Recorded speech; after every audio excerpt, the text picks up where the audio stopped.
What if one simple change in your daily coffee routine could help control your blood sugar naturally? Before you take your next sip, there's something important you need to know that could change your health. I'm not talking about any miracle formula, and I'm not selling anything. I'm talking about coffee, the drink that's in your kitchen right now, and one detail that changes everything: the way and the timing in which you drink that cup. Hi, I'm Dr. A Physician, and in recent years, I've closely followed hundreds of patients with prediabetes and type 2 diabetes, especially people over 60. And what I'm going to tell you today is something that has truly changed many of their lives. Brazil is facing a silent crisis. According to the Ministry of Health itself, diabetes cases have increased by 135% in less than 2 decades in our country. Today, nearly 20 million Brazilians have the disease, and data from Vigatel, the government's monitoring system, shows that prevalence reaches an astonishing 30% among seniors over 65, 1 in every 3. It's much more than most people imagine. And what worries me most in my daily practice is not just those who already have the diagnosis, but the huge group of people who are right on the edge with high glucose levels, with that unexplained fatigue after lunch, with that constant thirst that doesn't go away, and who haven't yet been diagnosed or who have but don't know what to do beyond taking medication and waiting. Stay with me until the end of this video because I'm going to show you how a small adjustment, which costs nothing, can make a huge difference in controlling your glucose. But first, I need to tell you something that most people don't know about coffee. Imagine your pancreas as a small factory that produces insulin, the hormone responsible for opening the doors of your cells so that glucose can enter and be turned into energy. When you eat, glucose enters your bloodstream. This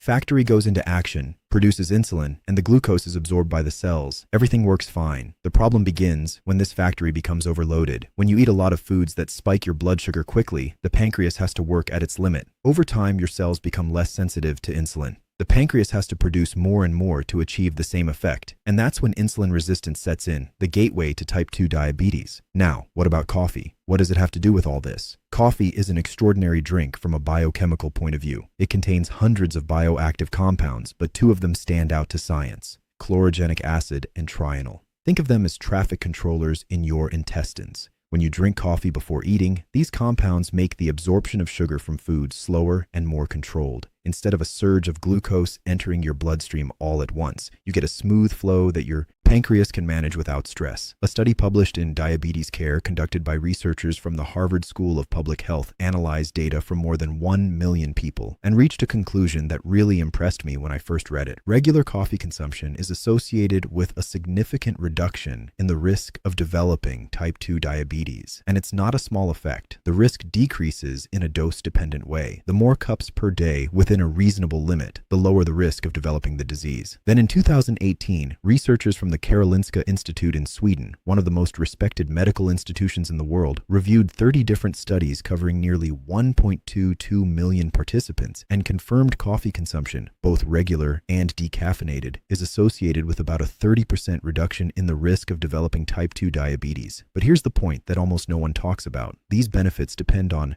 how you drink coffee, because the wrong coffee at the wrong time in the wrong way can work against you. And that's exactly what I see happening in my practice far too often. Let me tell you about Mr. Arnaldo, 72 years old, retired, a man of habits. He had been drinking coffee since he was 17 and was proud of it. But when he came to my office, his fasting glucose was 138 and his HbA1c, which reflects the average blood sugar over the last 3 months, was 7.1% above the desired level. He told me, "Doctor, I do everything right. I drink coffee every day. I walk 3 times a week." So I asked him to walk me through his coffee routine in detail. And that's when I discovered the problem. Every day, as soon as he woke up, before eating anything, he would drink a large cup of strong black coffee. Then he would have another one at 300 p.m. with a sweet biscuit, and sometimes a third before bed because he thought it helped him relax. 3 classic mistakes that I'm going to explain to you now. Mistake number 1. Drinking coffee on an empty stomach right after waking up. This is the most common one and the one that causes the most harm. When you wake up after a whole night of fasting, your body already has elevated cortisol levels, which is the stress hormone, the same one your adrenal glands produce when you're in an urgent situation. Cortisol already signals your liver to release glucose into the bloodstream so you have energy to start the day. It's a normal survival mechanism. The problem is that caffeine amplifies this effect. It further stimulates the adrenal glands, releases more adrenaline, and the liver responds by releasing even more glucose into the blood. And you haven't eaten anything yet. The result? You haven't even taken a bite bite of food, and your glucose has already risen between 20 and 40 milligrams per deciliter. I've seen lab results that confirm this in patients who continuously monitor their glucose. A study published in the British Journal of Nutrition confirmed this effect. Drinking black coffee on an empty stomach after a night of sleep can significantly increase blood glucose levels in the morning. Mistake number 2, coffee with sugar, artificial sweetener, or cream. It may seem harmless, but it's not. A spoonful of sugar in coffee causes an immediate spike in glucose and cancels out the benefits of the chlorogenic acid you just consumed. It's like starting a fire and pouring gasoline on it at the same time. And artificial sweeteners. Many people think they're the perfect solution, but recent research, including a study published in the scientific journal Nutrition in 2021, suggests that artificial sweeteners like aspartame and sucralose can alter the gut microbiota, the set of bacteria that live in your intestines, and play a key role in glucose metabolism in ways that can harm long-term blood sugar control. And there's an important piece of data released in January 2025 published in the American Journal of Clinical Nutrition by the Harvard School of Public Health, analyzing 3 large American cohorts. Coffee without any additives was associated with a 10% reduction in diabetes risk for each additional cup per day. However, when coffee was consumed with sugar, this protective effect decreased significantly. Translated into practical advice: remove sugar from your coffee. It sounds simple, but it's powerful. Mistake number 3, drinking coffee in the late afternoon or at night. Caffeine has a half-life of 5 to 6 hours in the body. This means that if you drink coffee at 3 p.m., half of that caffeine is still circulating in your body at 8 p.m. It keeps cortisol levels elevated, interferes with deep sleep, and it's during quality sleep that the body regulates part of glucose metabolism. Poor sleep equals uncontrolled glucose. It's a vicious cycle. When I explained all this to Mr. Arnaldo and we adjusted his coffee routine together, in 8 weeks, his fasting glucose dropped from 138 to 112. His HbA1c went from 7.1% to 6.6% without changing medication, without a radical diet, without going to the gym, just by adjusting his coffee habits. Now, I'm going to tell you how you should drink coffee to make the most of the benefits that science has already proven. But first, I need to ask you something. Back to our topic, the right coffee at the right time. First golden moment, breakfast, but not the very first thing in the morning. When you wake up, first drink a glass of water. Wait between 30 and 60 minutes. Eat something that contains protein, scrambled eggs, a piece of cheese, plain unsweetened yogurt, any source of protein. Only then drink your coffee, and drink it plain without sugar or sweetener. Why protein first? Because protein buffers the impact of caffeine on cortisol. It provides amino acids that the liver uses more efficiently, and this prevents that spike in cortisol that unnecessarily releases glucose into the bloodstream. Research published in the Journal of Clinical Endocrinology showed that consuming protein before carbohydrates and caffeine reduces the post-meal glucose spike. And if you want to enhance it even more, add half a teaspoon of cinnamon powder to your coffee. Cinnamon contains compounds that partially mimic the action of insulin, helping cells absorb glucose. A review published in the journal Nutrients showed that regular cinnamon consumption may contribute to a modest reduction in fasting glucose levels. It's not medicine, but it's an ally. Second moment, coffee before lunch. This is a secret that few people know. About 20 to 30 minutes before your main meal, drink a small cup of plain black coffee without sugar. The chlorogenic acid in coffee will act like that traffic controller I mentioned earlier, slowing down the absorption of sugar from the foods you're about to eat. This reduces the post-meal glucose spike, which is one of the main triggers for developing type 2 diabetes.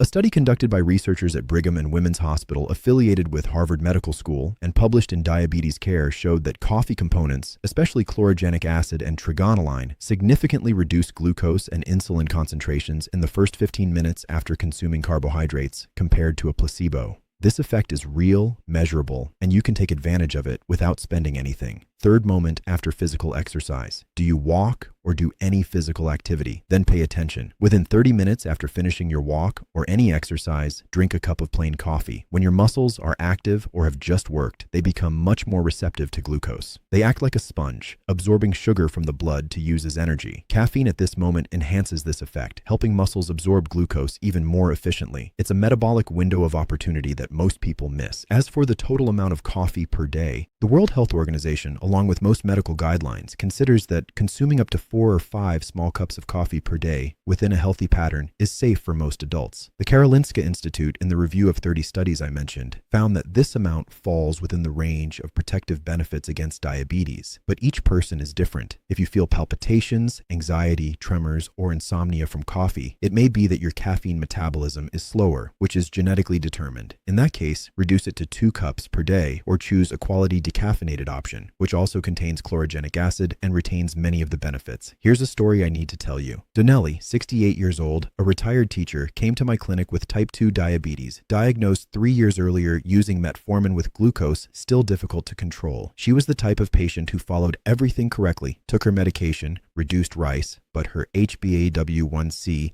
stubbornly stayed above 7.5%. When I discussed her routine, I discovered that she drank sweetened coffee with milk in the morning, coffee with sweet biscuits in the afternoon, and had practically stopped moving because her legs felt heavy. Together, we created a simple plan. Breakfast. Wait 45 minutes after waking up, eat a boiled egg, then have plain coffee with cinnamon. Pre-launch coffee, a small cup 20 minutes before eating. A 25-minute walk in the afternoon 3 times a week, and a coffee right after. We eliminated the sweetened afternoon coffee and the biscuits. 6 weeks later, she returned to the clinic with a smile I will never forget. Her HbA1c had dropped from 7.5% to 6.8%. Her fasting glucose was 109. She told me, "Doctor, I woke up with energy for the first time in years. I didn't change her medication. I changed her relationship with coffee. But now I need to warn you about something important that may be sabotaging you without you realizing it. Coffee has invisible enemies that destroy all the benefits I've just described. I'll list the main ones. Enemy number 1, sugar of any kind. Refined, brown, Demerara, honey. Anything sweet added to coffee creates an immediate glucose spike that cancels the protective effect of chlorogenic acid. The 2025 Harvard research made this very clear. Coffee with sugar has reduced protection against diabetes. Enemy number 2, artificial sweeteners. As I explained earlier, there is growing evidence that aspartame and sucralose disrupt the balance of the gut microbiota, which is essential for healthy glucose metabolism.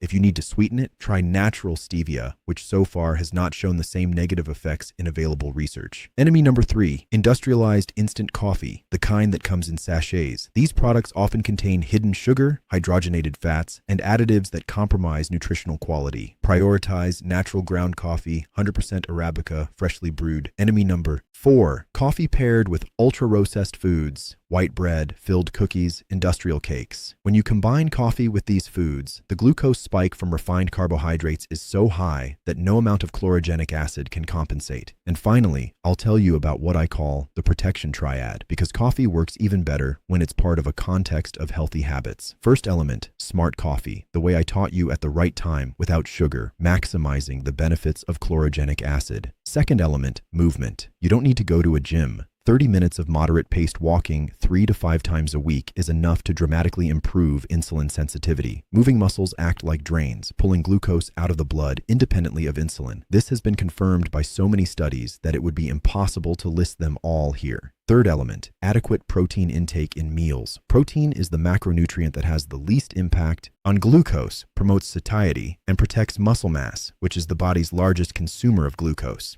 After the age of 60, protein needs increase because the body becomes less efficient at using it. Eggs, chicken, fish, beans, cheese, and plain yogurt include a source of protein in each main meal. When these 3 elements work together, the effects multiply. Coffee improves insulin sensitivity, exercise increases glucose uptake by muscles, and protein stabilizes post-meal glucose spikes. It's a powerful combination that doesn't cost much and doesn't require any special product. But I need to be honest with you about one thing. Everything I've described here are complementary lifestyle strategies based on solid scientific evidence. They can help a lot, but they do not replace medical evaluation and follow-up. If you already have diagnosed diabetes and use medication, never change the dosage or stop taking it on your own. Ideally, you should take this information to your doctor, discuss it together, and make adjustments with professional guidance. Now, let me ask you a question. Do you have a family member, a father, mother, sibling, or close friend who struggles with high blood sugar or already has diabetes? Share this video with that person now. You might be giving them information that could change something in their life. Quality information based on science is one of the greatest gifts we can give to those we love. I want to leave you with a thought I've carried with me for years in medicine. Your body is not your enemy. Your body is constantly trying to balance itself, heal, and adapt. When glucose rises, when fatigue doesn't go away, when your legs swell, these are signals. They are cries for help from your body, and often what it's asking for is not a new pill. Sometimes it's a small change, like the time you drink a cup of coffee. Health doesn't live in the pharmacy. It lives in daily habits. In the next video, I'll show you the 5 foods that people with prediabetes need to eliminate from their diet as soon as possible because these foods silently inflame glucose levels and most people have no idea. Take good care of yourself and take good care of those you love. Your health is shaped by the small choices you make every day, so make them count. Start with one simple change today and your future yourself will thank you. I will see you in the next video. Thank you.